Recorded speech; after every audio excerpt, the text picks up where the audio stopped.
I just finished Fallout New Vegas. I had played the main game many times, but this was my first time experiencing the DLC add-ons. It was moving and impactful. It was an overall incredible experience.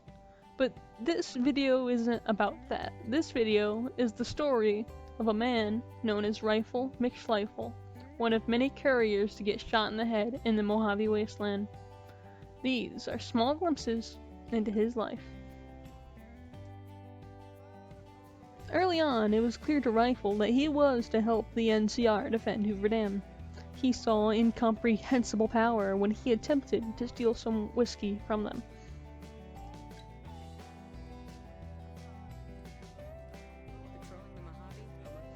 Surely these soldiers were more magical than any legionnaire that Kaisar had to offer.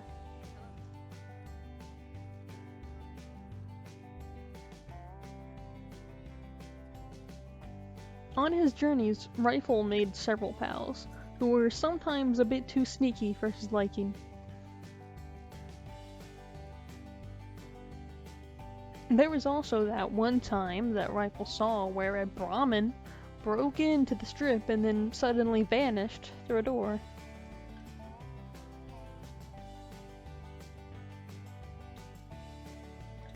But, sure enough, later in life, Reifel discovered why that Brahmin vanished. Forbidden knowledge found in none other than the Big Empty. The knowledge that all doors were connected to the void. Taking that knowledge in a massive load of loot with him at a big mountain, Reifel slowly hauled it all to Prim. When he made it there, a convict fell off the roller coaster. Surely in surprise to see Reifel and his doggone gun. At some point while traveling, Reifel found his pockets to be low on caps, so he gambled a bit at the Ultralux. And, well, he sure hopes that them White Glove members are better at cooking than at navigating. Now equipped with enough gear to take down anything, Reifel committed to his gut choice of helping the NCR. He was certain he made the right choice when, once again, great power was shown by a ranger this time. Reifel felt weak compared to the legendary rock-swimming ranger, so he decided to prove his strength to himself, facing off against a Deathclaw. The Deathclaw had a different plan in mind.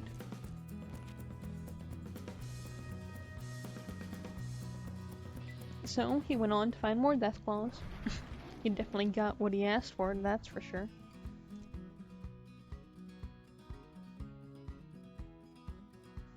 It was nothing a few bullets couldn't fix from good old Reifel McSchlifal.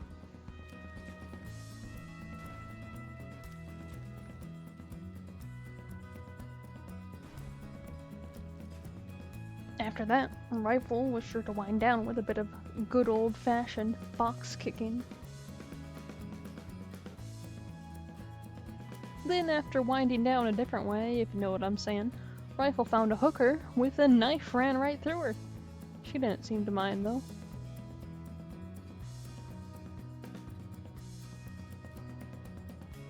Eventually, Reifel decided it was about time for him to go get kidnapped. And on his way to get kidnapped, he came across some bighorners that were having a bit of a seizure. A while after he got kidnapped, he found some chips that seemed to have the same idea as the bighorners. Figuring he ought to take an extra chip for good old time's sake on his way home, he walked out the door and was suddenly jumped by the ghost of Ghostman.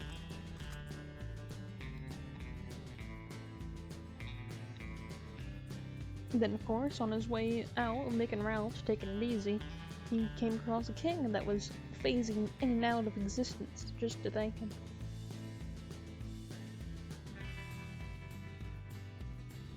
Reifel had somehow made it to the point where he had to defend the president of the NCR. He kept a keen eye out for any snipers and bomb placers, but little did he know that the real assassin was the friends he made along the way.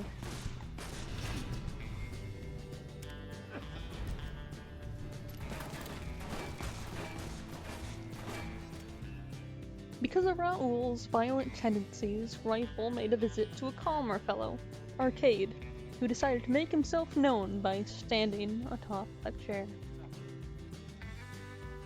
Reifel enjoyed some rock climbing, though Arcade had other ideas.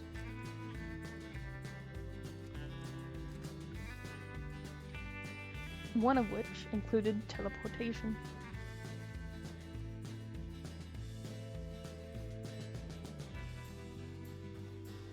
Eventually, the Scorpions got sick and tired of harassment from Reifel and Arcade, so they phased to the ground to get away.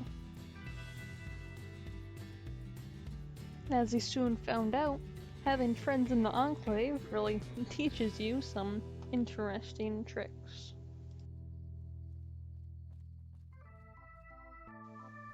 Later, Reifel wanted to get some backwards running in at Jacobstown, but it wasn't long before he found out that the backwards running made the Bighorners aggressive.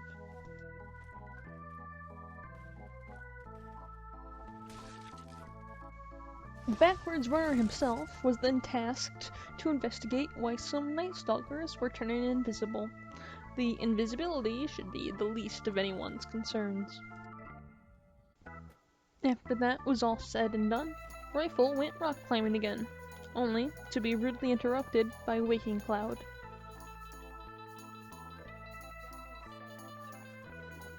Suddenly, fire bears!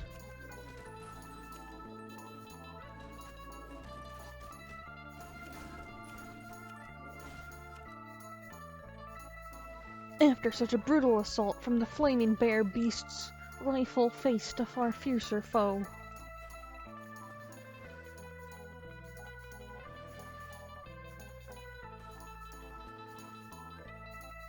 Off to share the end of the bear, but only getting a measly paw, Reifel McSchlifal set off to loot the pocket of a man he saw.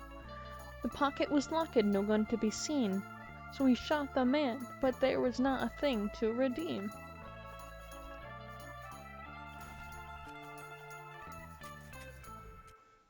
Back on the strip, Reifel encountered an unfriendly trooper. Thankfully that trooper had a change of heart, knowing all the good work Reifel did in defending their president.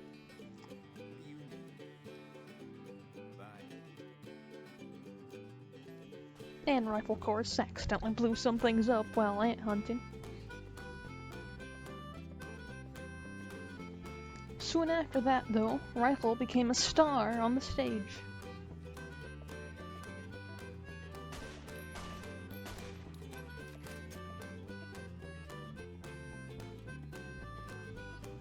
And, he had some trouble putting hats on a hat rack.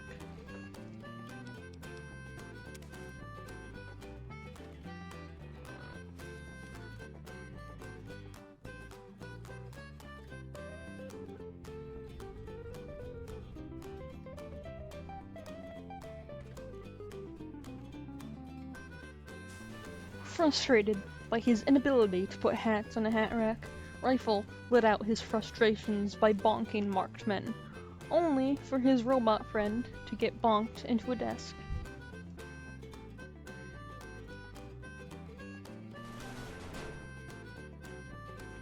Reifel got bonked a fair few times himself, though.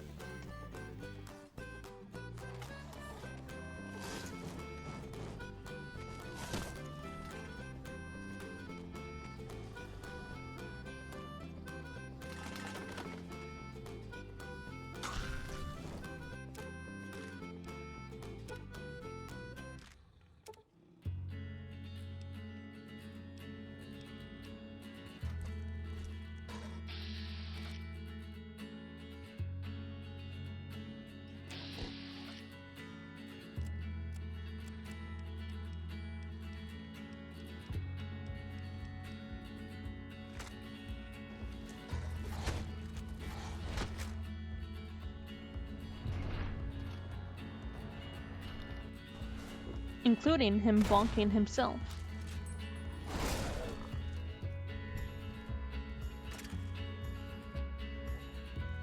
He got past the bonking, though.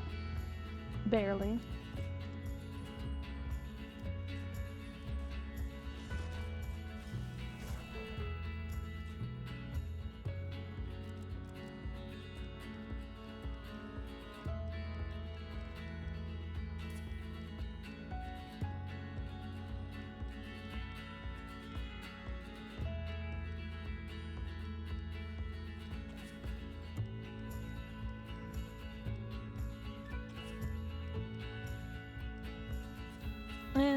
Perhaps not quite.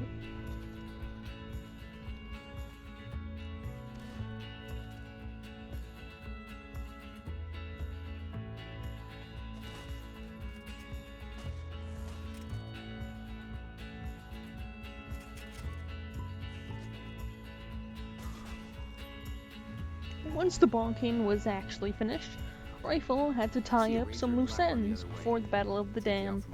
Had to show them fiends what they fear. Sort of.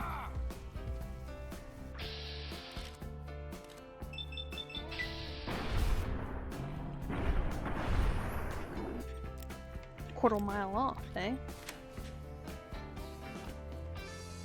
My buddy saw some sort of elite ranger squad. It's got his group from a quarter mile off. Then Reifel soon found that the legate was a coward.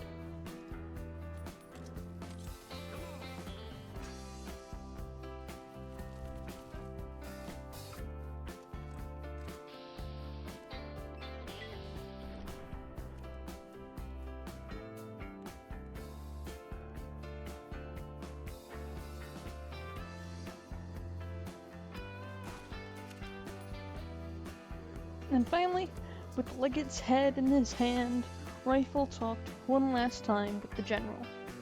And so ends the tale of Reifel McSchlifal, the Mojave courier, concluding this video. I am Ender Sheeper, and I am out.